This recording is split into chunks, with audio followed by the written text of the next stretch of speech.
As always, we created a common resource base of free designs and engineering that they could access and the builders could access. Here we're building composting toilets, and every act was done in participation between students and the community. What we were essentially doing was we were both learning how to create this kind of housing. And of course we did all kinds of things. We did rainwater catchment, rainwater treatment, in a kind of micro scale. And it's actually been one of the most extraordinarily successful things we've ever done. And we salvaged everything. We're scavengers at heart, and this project made us even more so. You know, no bottle got left untouched. Here's a little window up here being bottled. And PVE is the program, as we call it, the Programa de Vivienda Ecológica. And it means that really it only works if the entire community participates, you know, as a whole. Something's going wrong. And everybody participates in everything, from collection to the economic model to the building. So here we are in a typical work site. And it is really a kind of form of green design as civic engagement. And what we've begun to think about as civic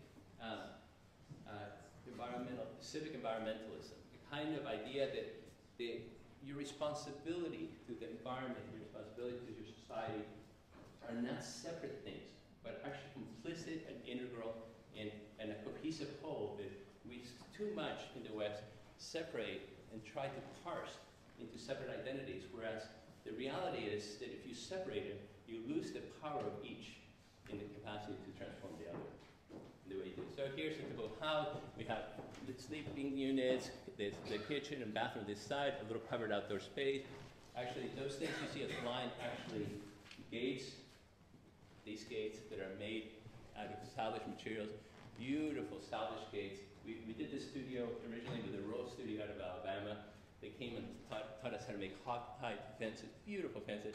The first thing the women did when the roll studio was gone was paint them all, you know, solid. They said, "Can we paint them now?" I said, "Oh my God, they're like works of art." They didn't quite get it. But anyway, in 2008, we wrote a grant with Provide and went to the Inter-American Bank. We had raised $1.8 million in the microcredit bank, and we got the Inter-American Bank to match it. So we now have $3.6 million in this kind of housing fund, which was unbelievable. I can't believe how quickly this grew. But one of the things that was crucial, which one of the women came up with, was they came up with Provide Bonos, this little alternative currency that everybody, you can buy and give at stores and restaurants and things like that. And every time you pay something, the owner, the restaurant owner, or whoever it is, gives back 10% back to the foundation. And it sounds like a ridiculous little mechanism, but it's actually nets an amazing amount. Anyway, we've done the same.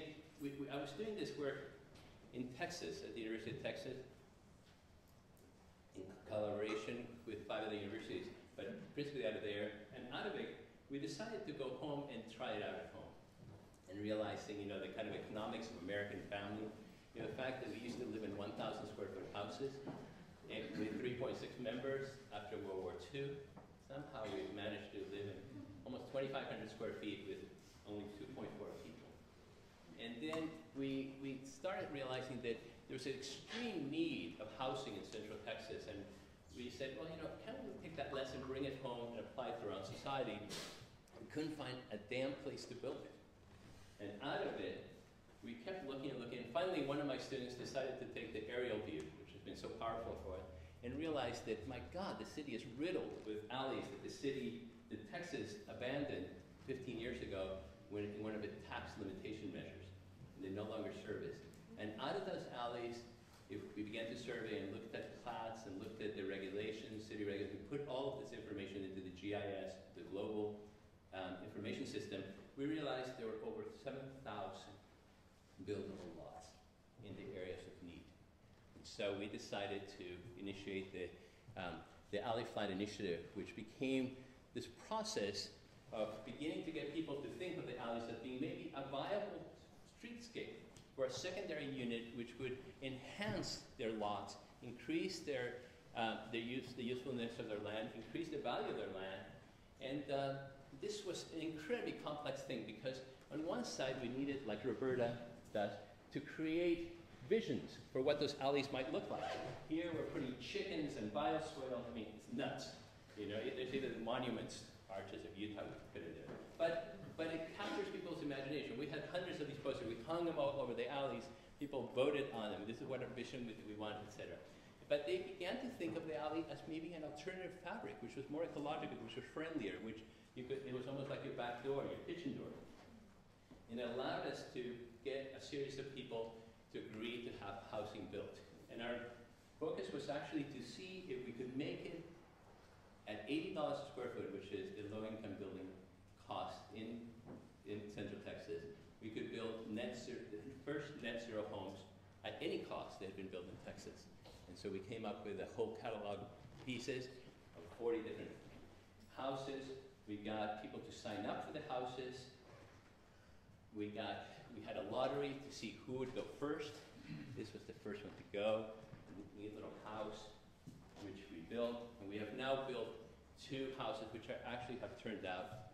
They just went to the first year and have netted out to be the first net zero homes in Central Texas. And they came in, the first one came in at $105, and the last one came in at $80. So we have finally met our goal. So it's a struggle, but it's beginning to get it there. But the thing is that we have actually beaten a path to the regulatory framework to show people how to connect the dots to get things done with the knowledge that comes from, from academics all of a sudden becoming useful citizens of this change. It's a critique within. Come on. Okay, I'm going to try to go. I know that I'm running over, but anyway, we'll go through. We've actually, when Roberta said, well, it's going to be about the city and everything like that, I thought, oh my God, we usually work in such a rural environment. Well, Austin, semi-rural. I thought, well, I've had to show work that we've done in really urban spaces. We've been doing work in Taiwan and Vietnam recently. We got invited by both countries to set up programs like ours at the leading universities. And we've actually been working in 2 different initiatives. One, to restore urban agriculture. This is at the heart of the block. Urban agriculture happening there. It's with Cornell and UC Davis's schools of agriculture, now University of Kentucky as well. And we're actually trying to create organic agriculture where you take your kitchen waste, kitchen waste, and you bring it down, put it in a pot. It comes out as leachate. It gets fertilized the garden. You may not be the gardener there, but you know where your kitchen waste go. There's an alternative pathway here. This is a path. There's a series of maps throughout the city. This is Kaohsiung, one of our partner cities, and it's a path showing you a tour of the green gardens.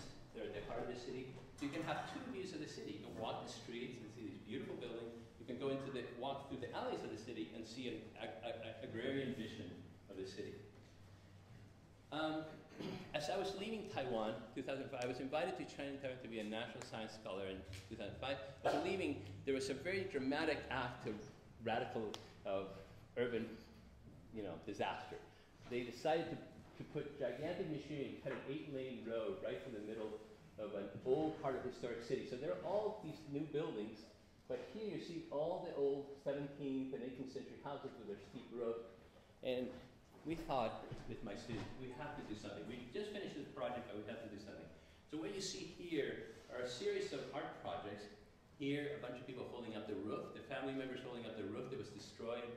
Here was a house, actually, was the dry cleaners, but he was a house owner. He's gone, but here's his iron for dry cleaning, but he was also a railroad worker, so it's a poster representing who he was. This is one of my favorites. This is actually a family, which is an enormous clan of